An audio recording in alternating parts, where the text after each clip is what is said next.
Et si vous remarquez bien, votre mission de vie sera toujours orientée vers les autres. Ce dont les gens se rappelleront après votre mort, c'est ce qui seront devenus grâce à vous. Si vous voulez trouver des idées de business, entrez en interaction avec les gens. Comment vous communiquez sur votre livre?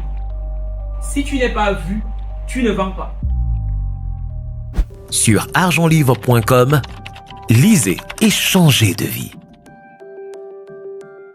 J'ai une question toute bête, mais que très peu de gens se posent, c'est à votre avis, pourquoi est-ce qu'on a été créé? Est-ce qu'il y a quelqu'un qui a une réponse? Je pense que c'est pour une mission. Une mission. Chacun a sa mission, on doit l'accomplir. Super. Qui pense comme Bill? Super. Du coup, je t'appelle?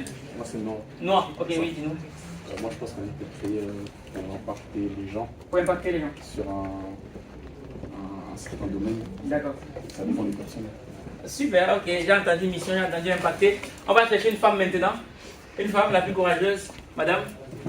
Oui. C'est vous qui avez la lourde tâche de représenter la gente féminine ce matin?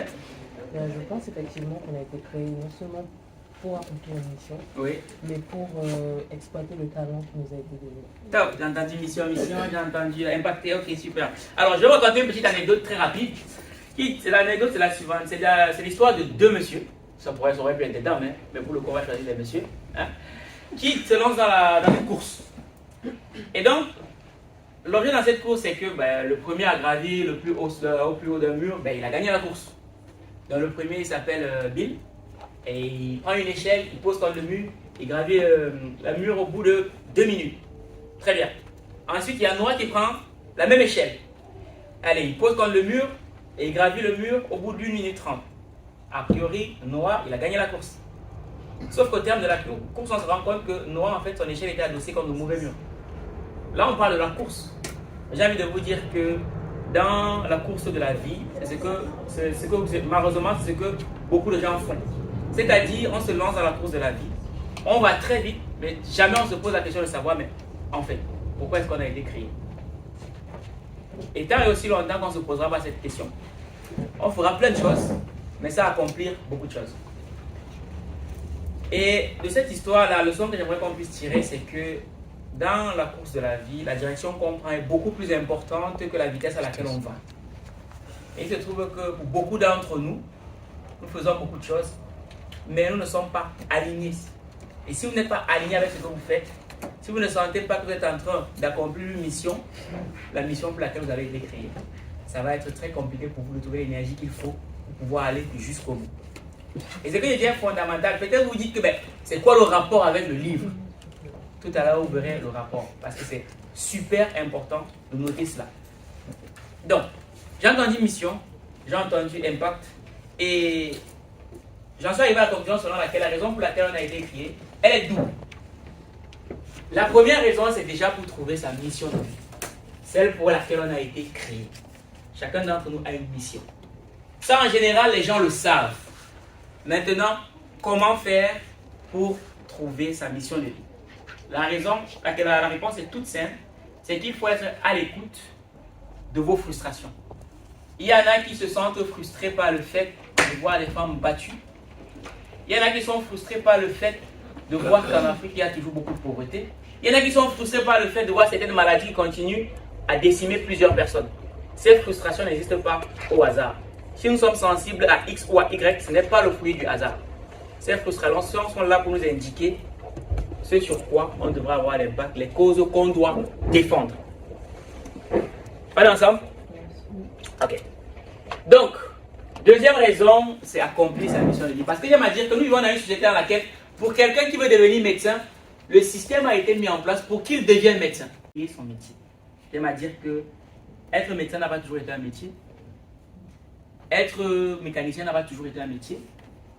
Être peintre n'a pas toujours été un métier. Ce sont des gens qui, à un moment donné, se sont dit il faut, à bout d'un moment, qu'on puisse faire de ça un métier, qu'on puisse formaliser la chose. Aujourd'hui, ça devient banal, mais je tiens à dire que si aujourd'hui, il y en a qui sont stylistes et ils sont fiers de l'être, c'est parce qu'il y a des gens par le passé qui ont été habités par cette mission-là et ils se sont dit il faut que je me batte, il faut que je fasse preuve de courage pour pouvoir imposer cette discipline-là comme étant un métier à part entière comme tous les autres. Donc, vous aurez besoin de quelque chose pour pouvoir accomplir votre mission de vie. C'est du courage. Parce que le niveau de succès avec lequel vous vivrez, le niveau de courage avec lequel vous vivrez sera très déterminant quant au niveau de succès que vous voudrez avoir dans la vie. Je ne sais pas si vous voyez un peu ce que je veux dire. Voilà. Maintenant, comment accomplir sa mission de vie? Ben, il faut juste devenir une solution aux problèmes des autres. On s'en fout, moi je suis futur médecin. Moi, on s'en fout, moi, je t'en fous que je sois futur médecin, on est d'accord? Non, sois sincère, tu t'en fous. Voilà, tu t'en fous, que je sois médecin, tu n'as rien à cirer. Pareil pour toi, tu n'as rien à cirer. Ah, si je suis malade. Hein. Exactement, c'était ça la bonne réponse. À part si je suis malade. Et encore, il faudrait que mes compétences en médecine puissent te permettre de guérir. Donc en fait, tu t'en fous que je sois médecin. Ce qui t'intéresse, c'est en quoi est-ce que la médecine que je fais peut t'aider. Et si vous remarquez bien, votre mission de vie sera toujours orientée vers les autres. Quelle est la solution que vous apportez aux autres? Et désormais, si vous voulez être auteur, la première question à vous poser, c'est de savoir comment est-ce que ce livre va pouvoir apporter de la valeur aux autres. Voilà pourquoi notre slogan, c'est écrire pour impacter. Ça, c'est le positionnement que nous on a choisi. Parce que moi, j'ai pour habitude de dire que lorsqu'on est africain et qu'on connaît ce que l'Afrique vit en ce moment, c'est interdit. Je dis bien, c'est interdit d'écrire des poèmes. Hein? Pour moi, c'est interdit. Bon, maintenant, si vous n'êtes pas d'accord avec ça, vous pouvez ouvrir la porte, vous sortez, il n'y a pas de problème. Si vous êtes OK, on avance. Donc, moi, je fais partie de ceux qui pensent qu'il faut écrire pour impacter, pour apporter de la valeur aux autres. Ensuite, qui suis-je? Bon, je vais me présenter rapidement. Hein? Voilà, rapidement. Je suis Valère Bélias, futur médecin, et tout ce que ça comporte, mais on s'en fout. Voilà, il faut qu'on soit OK avec ça. Oui, je suis vraiment futur médecin. Voilà. Mais on s'en fout, c'est pas le plus important. Hein? Voilà. Je suis conférencier international de plusieurs conférences un peu partout dans le monde. Entrepreneur aussi, voilà. Entrer et prendre. Entrer, c'est bien, c'est prendre là qui vient souvent compliqué. Hein? Producteur de contenu sur les réseaux sociaux, je bavard beaucoup sur Internet pour justement partager mon expérience avec les autres afin que ça puisse leur permettre de mener le style de vie qu'ils souhaitent mener. C'est fondamental de noter ça. Et enfin, je suis 3 fois auteur. Le premier livre que j'ai écrit s'intitule Un pied à l'école, un pied dans le business. Je vous raconte brièvement l'histoire qui se cache derrière ce livre. En 3e année de médecine et tout, je me lance dans le business, je partage du contenu sur les réseaux sociaux parce que je me dis à la communauté qu'il faut produire un peu plus de contenu instructif. Ok, super. Et après, à côté de ça, je vends des baskets sur Internet et tout. Et les gens commencent à me poser la question qui vaut 1 million d'euros. C'est Valère. Comment faire pour gérer l'école et le business? Et moi, on m'a appris une chose. Donc, si vous êtes entrepreneur, notez ça. Chaque fois que les gens commencent à vous poser la question de savoir, Noah, comment on fait X, Y? Sachez que l'argent n'est plus loin. Qui a des problèmes avec le fait de gagner beaucoup d'argent? Qui lève la main? Bon, je vais poser la question différemment. Qui veut devenir milliardaire? Les autres, vous faites quoi? De la compagnie milliardaire. Je vais vous préciser un truc, c'est que l'argent reste un moyen. En soi, tout le monde le sait. J'ai envie de vous dire que chacun parmi nous a des objectifs, on a une vision des choses qu'on va accomplir. Et plus votre vision sera grande, plus l'argent dont vous aurez besoin pour accomplir cette vision sera énorme. Donc, quand vous avez une grande vision, vous commencez à vous dire qu'il me faut beaucoup d'argent. Et l'argent cesse d'être vu comme le diable. D'ailleurs, quand les gens me disent que l'argent ne fait pas le bonheur, moi je leur pose une question. On parle de quel montant? Il faut être OK avec le fait de vouloir gagner beaucoup d'argent. Sinon, vous faites quoi en France? Vous faites quoi ici? Je pense qu'on n'est pas venu là pour prendre la photo à la Tour Eiffel. On est venu ici pour chercher le jet, le liquide. Là, c'est pour ça qu'on est là. Il ne faut pas perdre ça de vue. Sinon, on continuera de nous marcher sur les pieds. Donc, après, je sors ce livre, Un pied à l'école de business, qui a de très bons retours. Je vous présenterai quelques résultats tout à l'heure. Et ensuite, un livre qui crée beaucoup de polémiques. J'ai donné une conférence à Reims sur la littérature africaine. J'avais 2 heures de prise de parole. Au bout de 30 minutes, quand j'ai présenté ce livre, on a arrêté la conférence. Ça est parti en débat. Bon, on ne débattra pas aujourd'hui. Enfin, pas ici par rapport à cela. On a un stand en bas. Si ce fait qu'on débat dessus, on pourra le faire. Et ensuite, le troisième livre. Ce livre vient du fait que les gens vous posent la question de savoir, Valère, comment est-ce qu'on développe son intelligence financière? Ou du moins son mindset financier. L'intelligence financière et le mindset financier sont 2 choses totalement différentes. Intelligence financière, c'est comment est-ce que je fais pour résoudre mes problèmes d'argent. Mindset financier, c'est comment est-ce que je paramètre mon cerveau pour pouvoir gagner beaucoup d'argent. Je prends Noah parce que malheureusement, c'est ça que ça tombe. Ce collier, tu peux le vendre à combien? Un chiffre, bateau. 20-30 euros. Voilà. Moi, je peux m'asseoir et développer des techniques et je le vends à 200 euros. Ce n'est pas l'intelligence, c'est le mindset. On peut aller négocier le même salaire. Toi, tu négocies à 2 000 euros, moi, je négocie à 5 000 euros. Moi, je suis à l'aise avec le fait de gagner 5 000 euros. Toi, tu es à l'aise avec le fait de gagner 2 000 euros. Ce n'est pas de l'intelligence, c'est le mindset. Mindset, moi, je structure en deux. Mind pour esprit, set pour réglage. Maintenant, quels sont nos paramètres, nos réglages spirituels par rapport à l'argent? Point d'interrogation. C'est pour ça que j'ai écrit ce livre. Le troisième, Run comme un sniper. Qui est en business ici? Comment vous appelez? Emmanuel. Emmanuel. C'est quoi votre premier job lorsque vous êtes en business? Ouais. Vous faites quoi comme business? Vous écrivez des livres. C'est quoi votre premier job lorsque vous écrivez des livres? Selon vous? Je veux aider les personnes. Faux. Votre premier job lorsque vous êtes en business, notez ça quelque part, c'est vendre. Vous êtes entrepreneur, votre premier job c'est vendre. Et c'est la compétence que chaque être humain doit développer. Parce que celui qui sait vendre ne mourra jamais de faim. Vous n'impacterez personne si vous ne savez pas vendre. À part vos enfants. Et encore. C'est fondamental. Donc vous écrivez un livre. Si vous ne développez pas des compétences pointues en termes de vente, de marketing, de neuromarketing, de psychologie humaine, vous allez les lire vous-même. Sauf que je pense que lorsqu'on écrit un livre, c'est pour que les gens, c'est pour impacter les gens. C'est pour qu'ils puissent le lire. Sinon, écrivez un journal intime. Vous lisez à la maison. Mais voilà, c'est très bien. Mais si vous voulez écrire pour impacter, vous devez absolument développer le volet vente.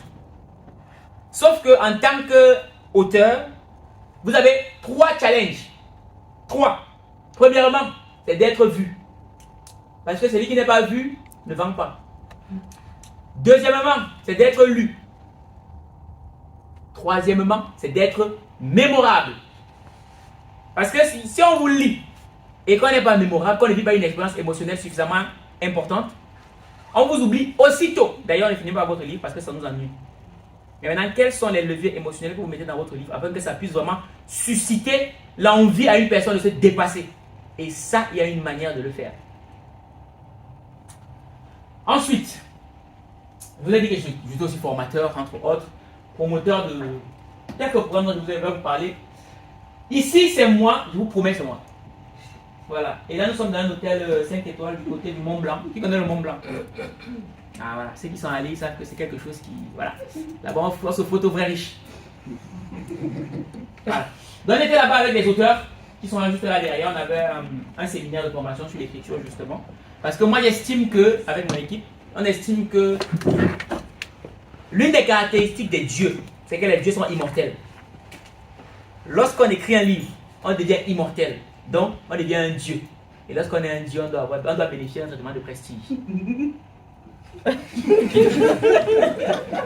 est ensemble? Voilà, très bien.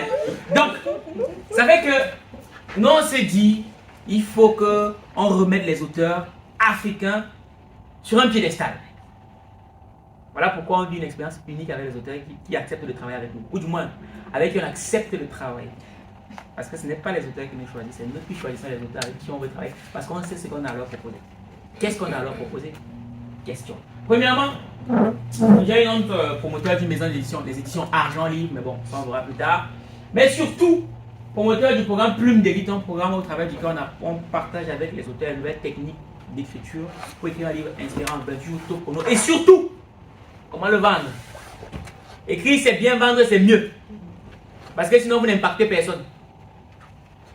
Et enfin, un événement mythique. À ce jour, on a fait 2 événements déjà, le week-end de l'écrivain. Notre vision pour 2028, c'est que cet événement-là puisse tutoyer le Festival de Cannes. Et je le dis sans prétention, on a fait 2 éditions de cet événement-là. Ça n'a rien à voir avec ce que vous avez déjà pu assister, comme aux événements que vous avez déjà pu assister en termes de littérature. Ça n'a rien à voir. Sans prétention, à ce jour, de ce que moi j'ai vu qui se fait autour de la littérature africaine et même européenne, à ce jour, c'est l'événement le plus prestigieux. L'année dernière, on l'a fait à l'hôtel Hilton de Roissy Charles de Gaulle. Et s'il y en a qui connaissent, voilà, quand on arrive là-bas, on se sent un peu, hein, on peut un peu effrayer la pauvreté, ouais, ouais. Donc, l'année dernière, il y avait 500 personnes. On avait juste pour un ordre d'idée, on avait l'ex-première dame de l'État d'Algérie, Madame Anissa Boumediene, qui était présente parmi nos invités d'honneur. Donc, vous doutez bien que si une dame comme de son acabit arrive à un lieu comme celui-là, c'est que en Bassa, on dit ça le Hemley. Moi, je suis d'origine camerounaise, le Bassa appelle ça le Hemley. Bon, en langage courant, on peut dire qu'il y avait de la poigne. Voilà. Parce qu'en général, lorsqu'on organise les événements autour des auteurs, c'est toujours un peu d'un petit café là. Voilà, chacun se bat. Chacun s'ennuie, on vient, on soutient. Voilà. Je connais. Et justement, on a voulu sortir de là. Et justement, c'est d'ici 2028, il faudrait que cet événement tutoie le festival de Cannes. Et c'est qu'à chaque fois que j'ai dit ça, les yeux sont sortis, mais j'ai dit, mais le rêve est gratuit. C'est gratuit, non? Et vous n'accomplirez jamais au-delà de votre niveau de rêve, c'est impossible. Ça, c'est notre objectif. On travaille pour que ça se concrétise. Mais ça ne sera pas sans vous. Ça, c'est le chalet. Hein, Arman? Arthur, ils étaient avec nous. Au Mont Blanc, c'est un chalet quand même de luxe dans lequel on a séjourné pendant un peu plus de 4 jours. On a effrayé un peu la pauvreté et tout, voilà, ouais. Donc c'est déjà l'expérience à vivre. Et quand on travaille avec nous, ce n'est pas juste écrit, c'est une expérience humaine. Et je vous rassure, là, l'année dernière, cette année, on a eu l'ex-première dame, l'ex-Miss Sénégal qui était avec nous, des médecins et tout le bazar et tout. Bref, c'est pour vous donner un peu le poids de l'expérience. Bon, maintenant on va rentrer dans les sujets un peu moins, j'avais dit glorieux. Il y a des Camerounais dans la salle. Ah ah! Hey, ok, super. J'ai une mauvaise nouvelle, c'est que vous allez mourir. Ça, je suis sûr à 100%. La question c'est, qu'est-ce qu'on retiendra de vous après votre mort? J'ai envie de préciser une chose. Les gens se rappelleront de vous non pas pour ce que vous avez laissé. On s'en fout de vos voitures. On s'en fout de la belle maison que vous avez construite. On s'en fout des beaux bijoux que vous avez achetés à Zara à 12 euros. Ou même chez Louis Vuitton, je ne sais pas quoi. Ce dont les gens se rappelleront de vous après votre mort, c'est ce qu'ils seront devenus grâce à vous. Je vais répéter. Ce dont les gens se rappelleront après votre mort, c'est ce qu'ils seront devenus grâce à vous. Autrement dit, c'est l'impact que vous aurez eu dans leur vie. C'est de ça qu'ils se rappelleront après votre mort. Comprenez à comprendre le lien avec la mission de vie. Là, c'est un cercueil. Pour ceux qui n'avaient pas vu, c'est un cercueil. Là, juste je vous promets, c'est un cercueil. Ici. Et c'est mon père qui est couché. C'est là que j'ai eu mon déclic. Je vous raconte l'histoire rapidement. En 2012, je suis en plein cours. Mon grand frère m'appelle et me dit ton père, ça ne va pas. Là, il comprend pourquoi il a décidé de faire médecine. Ok, c'est super. Bon, c'est super. Donc, je vais à l'hôpital, je vois mon père, il est couché, il est en état végétatif, c'est un état intermédiaire entre l'état d'éveil et l'état de vigilance. J'ai bon. Est-ce que j'ai bon? On n'est pas là pour te... Non, je demande. Et toi, le médecin? Okay. Donc, je me dis, ça va aller. Je rentre à la maison. Sauf que cette fois-là, ça n'allait pas aller. 2 jours plus tard, ma tante arrive en pleurant. Ton père est mort. J'ai 2 minutes pour vivre un peu le truc. Après, je me dis, bon, il est mort. En soi, tout le monde s'en fout. Il y en a qui ont déjà perdu un parent. Voilà. Donc, vous avez tous vos 2 parents avec vous. Super. Je vais vous dire tout de suite, c'est que quand vos parents décèdent, tout le monde s'en fout. Tout ce qu'on fait autour, c'est le cinéma. Je l'ai vécu. Parce que il y en a qui vont venir faire le business pendant le deuil. Pendant le deuil, on fait le business. Donc, je me dis, ok, bon, qu'est-ce qu'il faut faire? J'ai la brillante idée comme beaucoup. Je dis, je vais faire médecine pour sauver le monde. Jusqu'ici, tout va bien. 2014, je suis en France. Je passe le concours d'entrée en faculté de médecine. J'ai reçu le concours la 2e année parce que la première fois, j'échoue. Et quand on est en faculté de médecine, on 100% des ailes. Médecin noir, futur médecin noir en France. C'est la crème, l'île de la nation. Ouais, un peu le truc. Donc j'arrive à l'hôpital, je me dis qu'on va dérouler le tapis rouge. Le héros de la nation. Et là, désillusion totale. Les personnes qui devaient nous accueillir ne se rappelaient même pas qu'on devait venir. Ils ne connaissent même pas notre nom. Là, je comprends tout de suite qu'il faut redescendre. La vraie vie a commencé. La femme qui passe le balai à l'hôpital sans vouloir la dénigrer, elle en sait beaucoup plus que moi après avoir passé 1 an, 2 ans à réciter mes cours et tout. Mais là, c'est rien. Quelques minutes plus tard, je suis en service de pneumologie. Un patient qui est en détresse respiratoire. Urgence vitale, il faut agir rapidement. Manque de bol, il y a un seul médecin pneumologue dans le service. Il prend en charge le patient. Pendant qu'il est en train de prendre en charge le patient, tout de suite, il y a un autre patient qui est en détresse respiratoire. Sauf qu'il est seul. Et là, il commence à me dire, mais il y a une douille. Parce que pour moi qui veux sauver l'Afrique, ben, si je n'arrive pas à prendre en charge 2 patients en détresse respiratoire à la fois, ça va être compliqué. Là, je commence à me remettre en question. 2019, je décide de rentrer au Cameroun pour voir un peu ce qui se passe. J'arrive au Cameroun, service de chirurgie viscérale, Dr Boye. Je me rends compte que les étudiants en médecine là-bas, théoriquement, ils sont calés. Mais le problème, c'est au niveau de la pratique. Pourquoi? Parce qu'il manque de matériel. Pourquoi le matériel manque? Ce n'est pas parce qu'il manque d'argent, mais c'est le système de santé qui est gangréné. Vous pouvez être le meilleur médecin au monde. Vous ne changerez rien sur l'état des patients en Afrique si vous n'agissez pas au niveau du système. Est-ce que vous êtes médecin, c'est bien. Vous êtes un bon réciteur. Parce qu'en soi, le médecin, il est au bout de la chaîne. On a créé des protocoles, il doit appliquer. Le jour qu'il sort de là, on lui remet à sa place, on le chasse. C'est comme ça. Donc je me dis, comment il peut faire pour agir au niveau du système de santé, sachant que je suis étudiant en médecine et j'ai 100 € de bourse? C'est compliqué. Je me dis, bon, peut-être qu'il faut que j'agisse, je sois plus puissant sur le plan financier. Mais avec 100 € de bourse chaque année, c'est compliqué. Et c'est là que je découvre quelque chose qu'on appelle entrer et prendre. Ou alors, entreprendre. Voilà. Donc, de fil en aiguille, je partage mon expérience et tout. C'est ce qui m'amène à faire tout ce qu'on fait là. C'était pour raconter un peu l'histoire qui se cache derrière tout ça. Mais, c'est surtout parce que j'ai compris qu'il fallait que mes frustrations puissent permettre aux autres de s'accomplir. Donc, tout ce que je fais aujourd'hui, c'est dans cet objectif-là. Et l'argent n'est pas un problème parce que l'argent, il y en a. Mais pour recevoir un, il faut donner deux. L'argent n'a pas les gens. Ce sont les gens qui ont l'argent. Donc, si vous voulez avoir l'argent des gens, il faut résoudre leurs problèmes. C'est pas si vous voyez un peu le truc. Il y a un ami qui dit souvent que moi, il n'a jamais vu l'argent se balader dans la rue. J'ai vu des femmes marcher en talons avec l'argent dans leur poche. Mais maintenant, pour avoir cet argent, il faut résoudre leurs problèmes. Et votre livre est la solution à leurs problèmes. Votre expérience est la solution à leurs problèmes. Votre challenge que vous avez pu relever, c'est la solution à leurs problèmes. Mais, avoir la solution, c'est une chose. Montrer à l'autre que vous avez la solution est une autre. Maintenant, montrer à l'autre de l'enseigne qui puisse vous payer pour que vous puissiez lui vendre votre solution, c'est toute autre chose.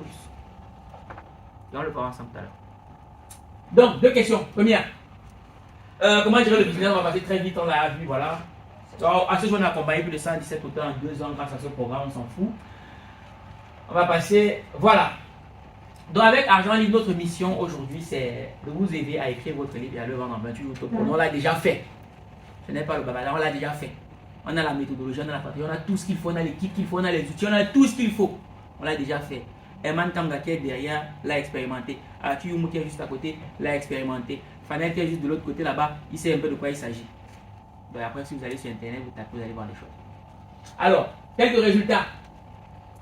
Ici, nous sommes au Burkina Faso, Évariste Kaboré. Il m'envoie cette photo il y a 1 an. Et là, il est marqué, je vais vous lire ça pour vous. J'ai lu votre document, j'ai pu réaliser mon rêve, me voilà dans ma boutique. Voilà sa boutique. J'ai une question à vous poser. Combien ça vaut ça?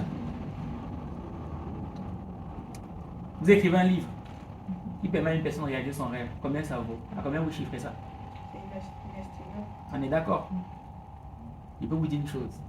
Tant qu'on n'a pas vécu ça, il n'y a aucune somme d'argent qui peut vous permettre c'est-à-dire de vivre une expérience comme celle-là. Parce que le vrai sens de la vie, c'est surtout quand on sent qu'on apporte de la valeur à l'autre. Que l'autre se réalise grâce à notre expérience. C'est pour ça qu'on écrit. Du moins, c'est la vision que nous on a de l'écriture. Maintenant, quand vous estimez que, bon, chez vous, il n'y a plus personne qui a faim, vous pouvez écrire des poèmes. Ça passe. Ensuite, ici, nous sommes au Burkina Faso. Il y a Eman Kabra juste là, avec le sourire des mamailleurs. Et là, il y a 350 étudiants au Burkina Faso. Qui a déjà donné une conférence devant plus de 300 personnes. Plus de 200 personnes. Plus de 100 personnes. Plus de 50 personnes. Ok. Là, il y a 350 étudiants, on parle des étudiants. Qu'est-ce qui les a réunis? C'est le premier livre que j'ai écrit, un pied à l'école, un pied dans le business. J'ai donné une conférence par rapport à ça. Et il y a une chose, lorsqu'on est en business, la chose la plus importante, c'est la base de données. Quand vous avez une base de données, vous pouvez faire ce que vous voulez avec.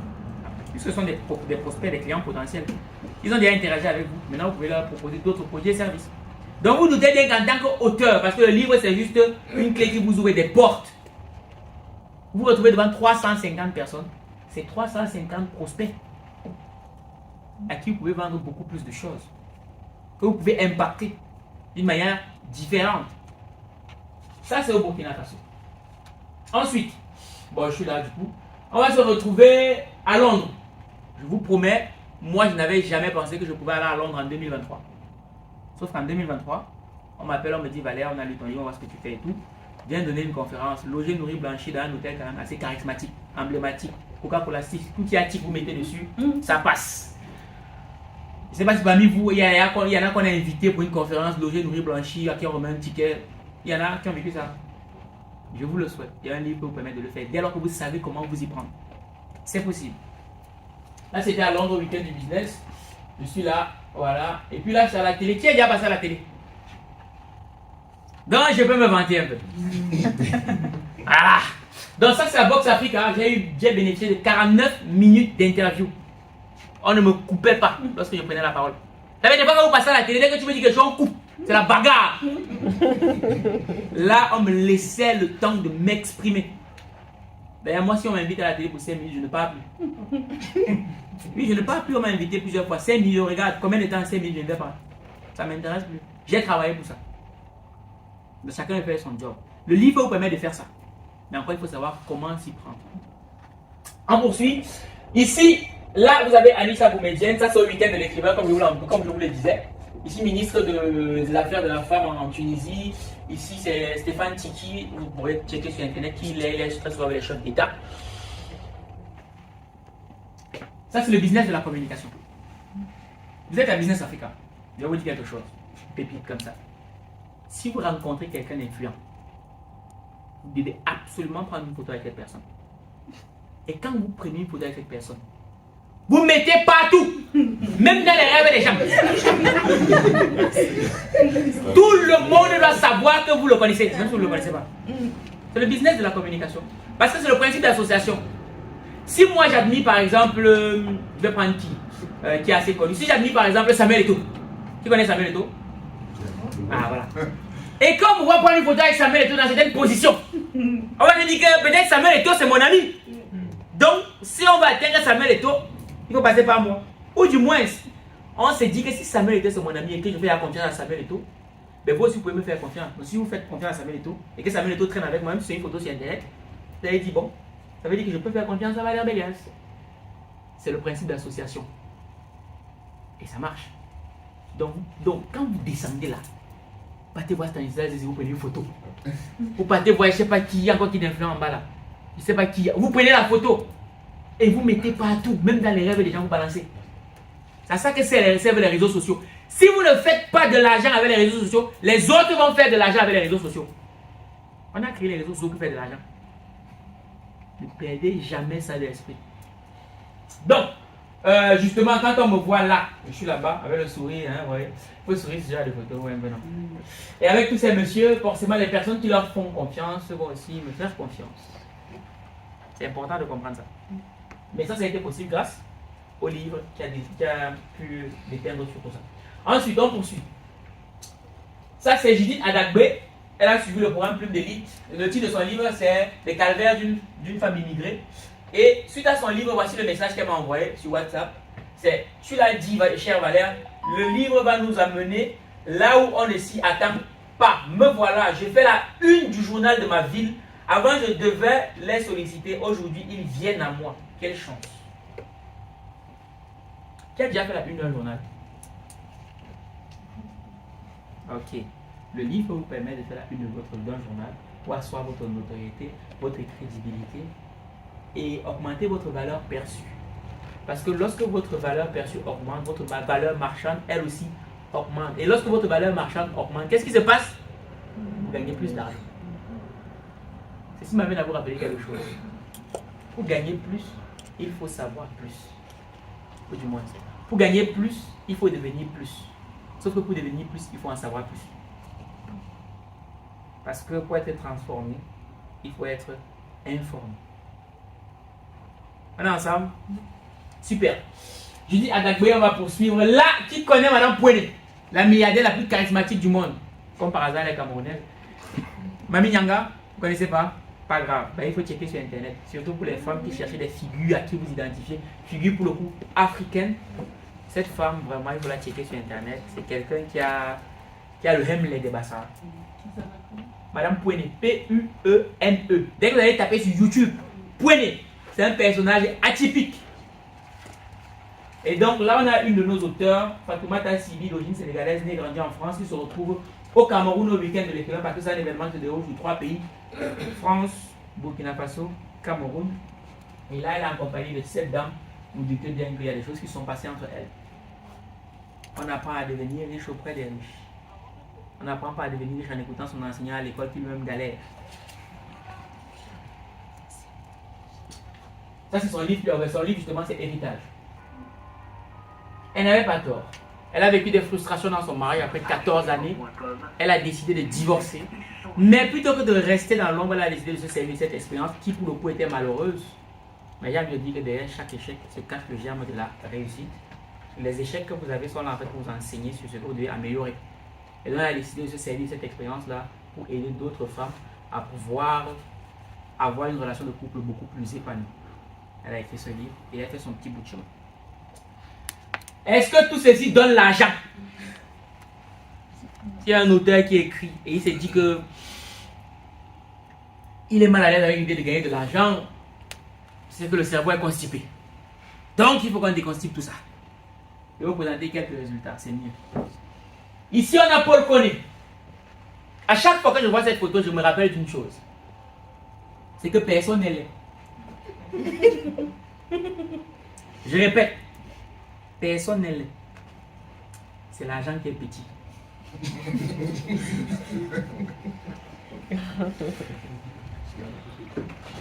Et voilà les résultats de Paul Koné après un an. Je vous raconte rapidement l'histoire. Paul Koné vit au Mali. Et sur la première édition de ce programme-là, on communique sur son livre avec les stratégies qu'on met en place. Boum!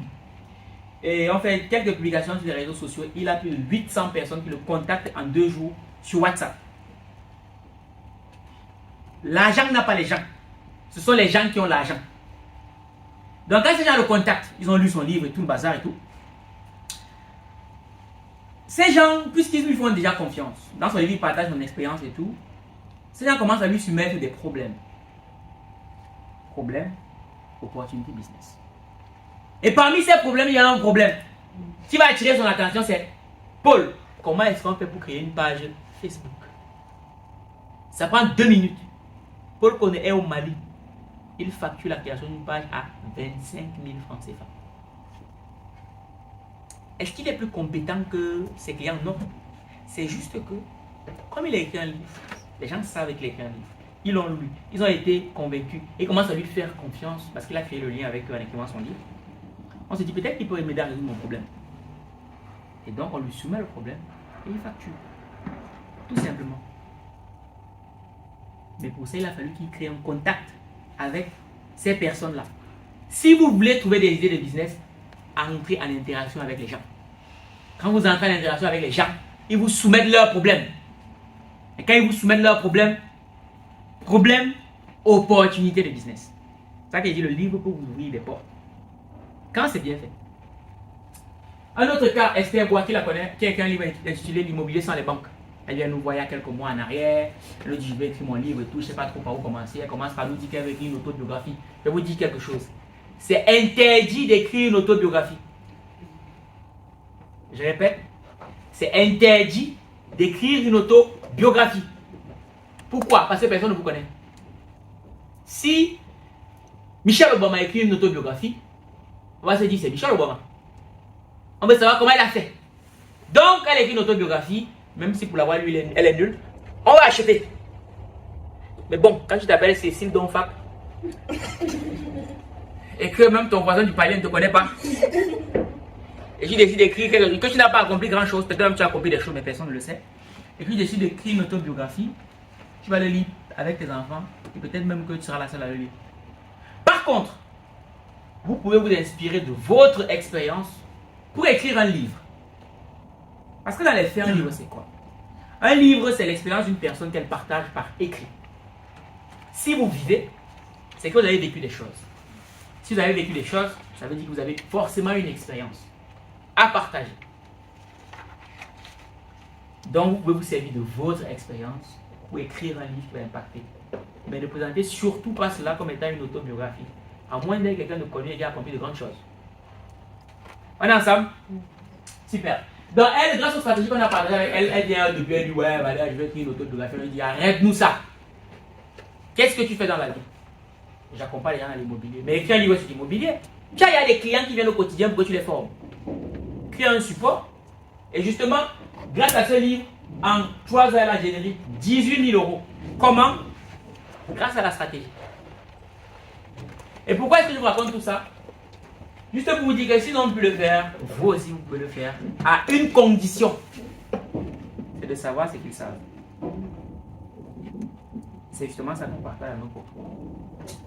Ok. Ça, c'est les auteurs. Bon, on a accompagné plus aujourd'hui, on a plus de 117. Bon, ça, on s'en fout. Ok, méthode fast. 1. 3 piliers de la méthode. Comment écrire un livre facilement si vous manquez d'inspiration. Comment le rendre mémorable, impactant et tout le bazar. Et puis, comment le transformer en aimant en cash. Donc, on va aller sur le premier point. Votre mindset. En général, lorsqu'on décide d'être auteur, on a 3 blocages. Il y en a plus, mais je vais en prendre que 3. Le premier blocage, c'est le syndrome de l'imposteur. Qui suis-je pour écrire un livre? Qui suis-je pour écrire un livre sur le marketing, sur l'entrepreneuriat, sur la confiance en soi, sur la cosmétique? Qui suis-je? En général, lorsqu'on se dit ça, c'est parce qu'on estime qu'on n'a pas acquis assez d'expérience pour pouvoir commencer à partager. Et ceci m'amène à vous dire quelque chose, c'est que n'attendez pas de devenir excellent avant de commencer à transmettre. C'est en transmettant qu'on devient excellent. Parce qu'en voulant transmettre, on apprend davantage. N'attendez pas de tout savoir avant de commencer à transmettre. Commencez à transmettre. Parce que le peu que vous savez, vous estimez que c'est trop peu, c'est le beaucoup de certaines personnes. Moi, je ne suis pas le meilleur entrepreneur étudiant qui existe. Néanmoins, le peu que je savais a permis à ce jour à d'autres personnes de se construire. Parce que les êtres humains apprennent par référence. Si aujourd'hui je vois Noah qui est en business, je me dis si lui il est en business, moi aussi je peux me lancer en business. Moi c'est parce qu'il y a eu un médecin, docteur Koudanobi, qui s'est lancé en business. Je me suis dit s'il peut le faire, moi aussi je peux le faire. Et il en est de même pour vous. Si vous écrivez pour impacter, c'est que vous décidez que les gens vous prennent pour référence et il n'y a rien de plus beau que ça. Donc si vous êtes une femme médecin, vous vous lancez en business, les autres femmes médecins vont se dire moi aussi je peux le faire. Fanel qui est derrière, qui était étudiant, il a vu ce que je faisais. Il s'est dit mais lui il a 2 oreilles comme moi, 2 yeux comme moi. Et il est en business étudiant, pourquoi moi je ne peux pas le faire? Et il le fait. Et si chaque Africain décide de devenir une figure de référence pour ses confrères, ça, tout se passera beaucoup mieux. Écrire pour impacter. Donc, 2, je n'ai pas assez de temps. Qui connaît une seule personne qui a du temps dans sa vie? Une personne qui a du temps, il dit moi j'ai le temps. C'est pour moi. Par contre, je connais des gens qui ont des priorités. Tant et aussi longtemps que écrire votre livre ne sera pas une priorité pour vous. Vous en rêverez uniquement dans la nuit. Il y a une loi qu'on appelle la loi de Parkinson. Que dit cette loi? Elle dit ceci. Plus on vous donne du temps pour accomplir une tâche, plus cette tâche prendra du temps pour être accomplie. Voilà pourquoi moi, quand j'ai écrit mon livre en 28 jours, j'ai mis en place des process qui m'ont permis de le faire. Et j'ai envie de vous dire une chose. Votre expérience, vous la vivez déjà. Ça fait des années que vous faites ce que vous faites. Vous répétez la même chose plus ou moins chaque fois. Donc les informations pour écrire votre livre, vous les avez déjà. Vous n'avez pas besoin de passer 2 ans pour écrire un livre, ne même pas réfléchir sur comment le vendre et après vous le lire tout seul. Non. Vous avez besoin de méthodologie, de cadre, de stratégie pour pouvoir l'achever en 28 jours, comme c'est le cas de beaucoup d'autres. 3. Je ne sais pas par où commencer. En général, ceux qui disent qu'ils ne savent pas par où commencer, c'est qu'ils ont tellement d'idées qui se bousculent dans leur tête. À tel point qu'ils se demandent qu'est-ce que je prends, qu'est-ce que je laisse. Je commence par quoi, je laisse quoi. Et justement, dans la méthode FAST, on vous montre par quoi commencer le lecteur avatar, comment poursuivre et comment terminer. Pour rester cohérent.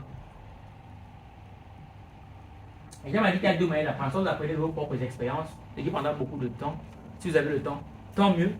Soit vous apprenez l'expérience des autres, vous gagnez en temps, en expérience, vous allez beaucoup plus vite. On poursuit. 3 blocages, bon, on en a parlé, ça c'est une diapo qui se répète. Comment écrire un livre facilement si vous manquez d'inspiration, si vous ne savez pas par où commencer. Ok. Beaucoup de gens écrivent des livres, mais ils sont animés par la mauvaise motivation. Il y a les mauvaises motivations, c'est celles qui ne sont pas alignées avec votre mission de vie. Et c'est impossible d'avoir de l'impact si vous n'êtes pas aligné avec votre mission de vie. Mais déjà, il faut savoir ce que c'est votre mission de vie. Donc, le bon pourquoi, justement, comme je l'ai dit, c'est aligné avec votre mission de vie. Donc, quand vous avez trouvé ce bon pourquoi, la motivation viendra. Vous voulez écrire dans quel but vous voulez écrire? Est-ce que c'est pour impacter? Mais impacter, c'est un peu vague. Impacter qui? Comment? Dans quel domaine? L'un des problèmes de la grande majorité des auteurs que j'ai lus qui ont écrit des autobiographies, c'est qu'ils tombent amoureux de leur expérience, de leur histoire. Votre histoire, on n'en a rien à cirer. Votre livre, on n'en a rien à cirer. Votre expérience, on s'en fout, oui. Ce qui intéresse dans votre histoire, c'est qu'est-ce que ça nous apporte comme valeur en tant que lecteur. C'est ça qui nous intéresse. Quand vous soyez levé le matin, vous avez pris votre petit café, vous avez marché, on n'en a rien à cirer. C'est ok, vous avez marché, vous avez pris le petit café, vous avez fait le bisou à votre chérie. Nous, ça nous apporte quoi? Donc, on ne tombe pas amoureux de son histoire. On écrit pour l'autre. C'est important de garder ça à l'esprit. Ensuite, bien choisir son lecteur avatar. J'écris, je m'adresse à qui? Et l'une des erreurs que beaucoup d'auteurs commettent, c'est de vouloir écrire un livre qui va parler à tout le monde. Au final, personne ne se reconnaît dans son message. Au final, personne n'a envie de vous lire. Et même si vous voulez prendre des illustrations, moi, je dis toujours que si vous écrivez un livre qui va s'adresser à ma copine qui est d'origine burkinabé, qui ne comprend rien au football, et que vous prenez des exemples qui ont trait au football, vous l'avez perdu. Mais quand vous savez qui est votre lecteur avatar, vous saurez quel est le discours que vous devez lui tenir. Si moi je m'adresse peut-être à un Ivoirien, il y a des Ivoiriens dans la salle. Moi, il y a des Camerounais. Il y a des Burkinabés. Ah ben voilà! Moi, si je veux parler d'argent, je peux dire Ligidi. Ils vont comprendre. Si je veux prendre Ligidi, je vais prendre un exemple de ville, je peux dire Bobo Dioulasso. Il va dire, ah, il connaît, donc on crée le lien. Si vous n'arrivez pas à connecter avec votre lecteur, vous l'avez perdu. Et pour ça, il faut déjà le connaître. Quatrième étape, formuler clairement l'objectif principal de votre livre. Il faut que ce soit clair. Parce que lorsqu'on va vous inviter un jour sur un média, vous aurez 1 minute pour convaincre ou pour persuader. Mais il faut que vous puissiez dire pourquoi est-ce que vous avez écrit votre livre en 30 secondes. 30 secondes, c'est beaucoup, en 5 secondes. Mais il faut que l'objectif de votre livre soit clair. Vous pouvez avoir des objectifs secondaires qui vous permettent d'amener le lecteur à atteindre l'objectif principal. Et enfin, 5, prendre le temps de construire un plan détaillé. Moi, je viens de Marseille. Pour faire Marseille-Paris, il m'a fallu un GPS. J'avais déjà la destination. Je n'avais pas le chemin. C'est pareil. Votre livre, vous avez l'objectif. Vous savez où est-ce que vous voulez amener votre lecteur. Maintenant, il y a un chemin qu'il doit suivre. Donc, vous devez concevoir ce chemin avant. Sinon, vous allez être habité par ce qu'on appelle le syndrome de la feuille blanche. C'est-à-dire que tu écris au bout d'un moment, tu manques d'inspiration. Tous les auteurs passent par là. Tous. Maintenant, si vous avez le temps de faire un plan bien détaillé, bien conçu, cohérent, parce que même quand on fait le plan d'un livre, ce n'est pas un hasard, on ne balance pas les idées à tort et à travers. On parle du pourquoi au comment. Toujours. Il y a une manière de le faire. Comme je vous ai dit, vous avez 3 challenges. Premièrement, c'est de devenir... D'abord d'être vu, d'être lu, ensuite d'être mémorable. Et pour être mémorable, rien de plus fort que de faire appel aux émotions, parce que les émotions se la collent. Très souvent, les gens vont vous lire. Ils ne se rappelleront même pas de ce qu'ils ont lu, mais ils se rappelleront de comment ils se sont sentis quand ils vous ont lu. Vous devez susciter de l'émotion. Et maintenant, il y a des techniques d'écriture super simples et super efficaces pour susciter les émotions chez votre lecteur. Si vous n'arrivez pas à faire vivre une expérience émotionnelle forte à votre lecteur, vous pouvez être sûr d'une chose. Il ne se passera rien. Il ne parlera de votre livre à personne. Les outils de l'écrivain moderne, moi je dis toujours que lorsque vous menez une activité, vous avez besoin de 3 choses. 1. Le mindset. 2. La stratégie. 3. L'outil. Et la stratégie est toujours fonction de l'outil que vous avez. Par le passé, nos grands-parents n'avaient pas, j'ai envie de dire, Internet, dont le marketing digital, on n'y pensait même pas. C'est le bouche à oreille. Aujourd'hui, comme on a Internet, on peut lancer son business et appuyer sur le marketing digital. Lorsqu'on veut écrire un livre, c'est pareil. En 28 jours de temps plus, il faut disposer de certains outils bien précis pour aller jusqu'au bout. Et même pour avoir des idées percutantes, il y a des outils qu'on peut utiliser pour le faire. Donc, vous devez vous poser la question de savoir quels sont vos outils. Et enfin, la discipline. La discipline, c'est faire ce qu'on est censé faire au moment où on est censé le faire, même quand on n'en a pas envie. Et c'est quand vous n'en avez pas envie que vous faites toute la différence. Parce qu'aller faire du sport, lorsque je veux faire du sport, c'est facile. Lire quand j'ai envie de lire, tout le monde peut le faire. Écrire quand j'ai envie d'écrire, tout le monde peut le faire. Mais c'est quand je n'ai pas envie que je fais la différence. Et si vous n'êtes pas discipliné dans votre process d'écriture, écrire votre livre va vous mettre 5 ans. Vous allez vous rendre compte que vous commencez une thématique. Quand vous finissez votre livre, le sujet n'est plus d'actualité. C'est un peu dommage. On est d'accord? Ok. Et bien sûr, il y a une manière de le faire. Comment transformer son livre en aimant cash dès sa sortie. Alors, stratégie de communication pointue. Si vous dites mal ce que vous faites bien, les gens vont penser que vous faites mal. Comment vous communiquez sur votre livre? Il y a une manière de le faire. Si tu n'es pas vu, tu ne vends pas. C'est fondamental. Et justement, avec la stratégie du lancement inversé, il y a l'un de mes premiers livres, justement, en l'espace de 2 semaines, il a pu générer 2500 € de vente. Et je tiens à préciser que je n'ai pas eu besoin de sortir un seul franc de ma poche. Et ça, c'est les stratégies qu'on partage avec nos auteurs. Ensuite, le titre et la couverture. Le livre, c'est ça. Si vous pêchez au niveau du titre et de la couverture, vous avez perdu 80% de vos prospects ou de vos lecteurs. Parce qu'on ne choisit pas un titre au hasard. Je vous prends un cas. Si Anthony Robbins écrit un livre et il intitule La Flèche, les médias vont parler, ils vont dire, mais qu'est-ce qu'ils vont dire? Bah, la flèche. La flèche, c'est quoi? Ça veut dire que ça va vite, c'est pointu et tout. Donc, ils vont faire tellement de tapage au point où vous allez vous dire, mais moi aussi, je veux savoir ce qu'il y a dans le livre. Mais si tu t'appelles Cécile Donfa et que le titre de ton livre, c'est Le Caillou, on passe. On passe, on n'en a rien à cirer. Alors, moi, je dis, le livre, c'est 2 choses, le titre et la couverture. Lorsqu'on est un jeune auteur, je vous partage une pépite, le titre doit être évident pour le lecteur. Évident. Alors, je vais vous présenter une petite illustration. Ça, c'est Arthur Youmou. Il est là. Donc, il décide d'écrire un livre et tout. Il dit que le titre de son livre, c'est Mon corps de rêve dans la vraie vie. C'est son corps de rêve. Il dit que les six-packs, mais tu sais aussi que les filles n'aiment pas forcément les six-packs. Les gens qui n'ont pas les six-packs, ne soyez pas complexés. Ça va aller. Donc, il dit que c'est son corps de rêve dans la vraie vie. Et là, il décide lui-même de concevoir la couverture. Donc, du coup, il prend son téléphone, il prend une photo, c'est un peu flou, il prend un peu remove.bg, il enlève les contours, il a pris le miroir, il galère, voilà. Et donc, on lui dit, attends, viens, on va faire un truc beaucoup plus pro, et voici le résultat. À droite, on voit un homme, à gauche, on voit quelqu'un qui se bat.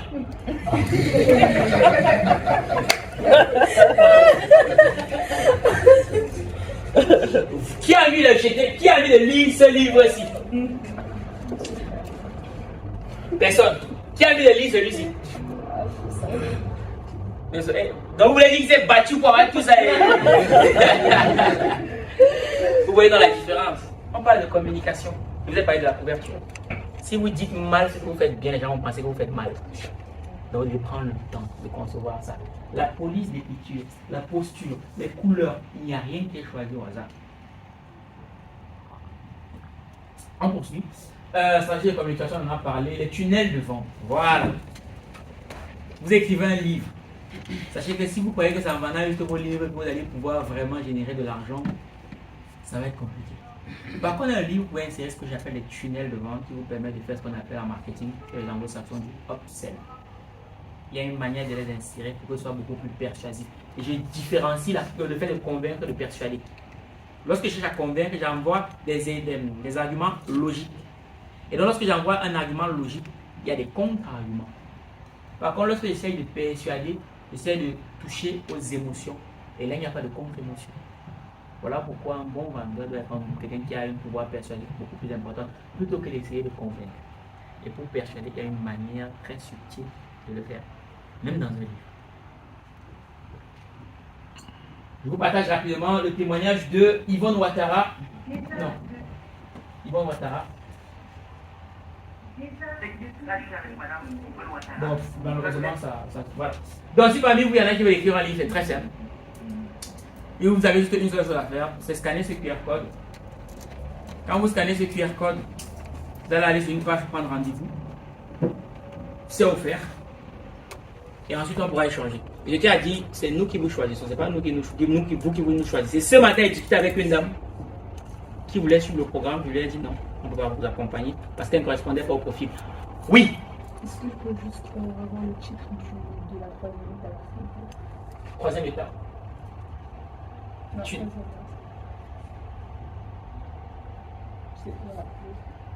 Ok. Vous voulez que je remette le QR code? Ok. Je remets ça rapidement. Hein? Oui, le QR. Ouais, je vous remets ça rapidement. C'est ça. C'est ça le QR code. Voilà. Vous avez juste à scanner avec l'appareil photo. Ça vous amène sur une page. Vous pourrez prendre un rendez-vous. On pourrait échanger calmement sur votre projet d'écriture. Et si ça correspond à ce qu'on veut, on pourra vous dire ok, on vous prend avec nous. Si ça ne correspond pas, on vous dira aussi ok, on ne vous prend pas avec nous. Donc voilà. Est-ce qu'il y a des questions? Oui.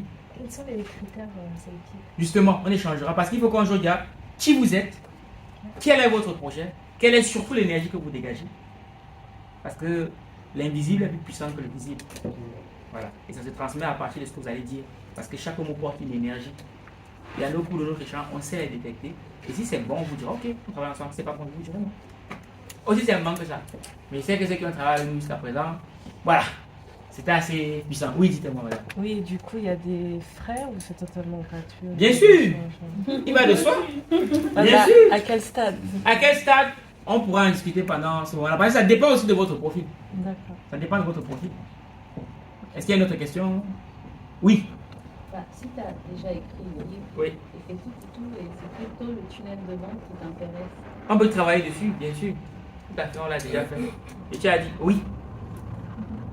Vous allez peut-être terminer. Oui, juste pour préciser que nous, on était au Burkina Faso, on était avec une auteure, Justine Ouedraogo, elle avait écrit 7 livres. Quand on a fini la formation avec elle, elle a tout dépublié. Elle a repris tout avec nous.